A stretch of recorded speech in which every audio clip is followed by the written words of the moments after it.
We've been conditioned to believe that when someone pulls away, it's a massive, calculated event. We picture the dramatic packed bag, the screaming match, or the sudden, cold realization that the love is completely gone. But here is the uncomfortable psychological reality. Most of the time, distance doesn't start with a decision to leave. It starts with plain, unglamorous exhaustion. You aren't plotting an escape route. You're just out of mental calories. You stop arguing, you stop explaining yourself, and you stop fighting for the connection. Not because you don't care, but because your brain has literally entered power-saving mode. This matters right now because we live in an era where we mistake a lack of energy for a lack of love. We overanalyze the silence, thinking it's a secret message, when the truth is much simpler. You didn't fall out of love.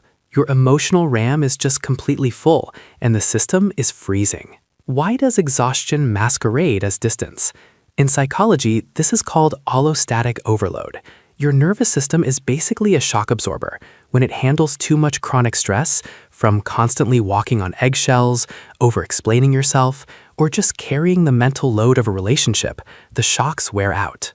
You experience empathy fatigue, the part of your brain responsible for saying, "Oh, I totally understand your perspective," literally clocks out for the day.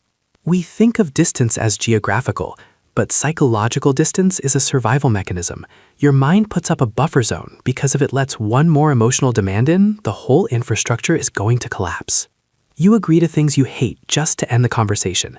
You say, "I'm fine," because explaining why you aren't requires a PowerPoint presentation you don't have the energy to build. Here is the mindset shift. The silence isn't a strategy, it's a symptom.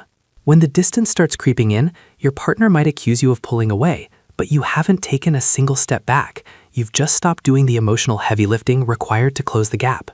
You don't need a breakup to fix this, and you definitely don't need another 3-hour talk about our feelings. You need rest.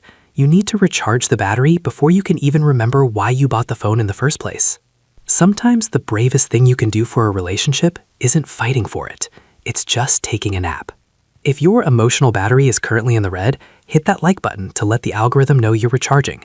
Welcome to Mental Frames. I'll see you in the next video.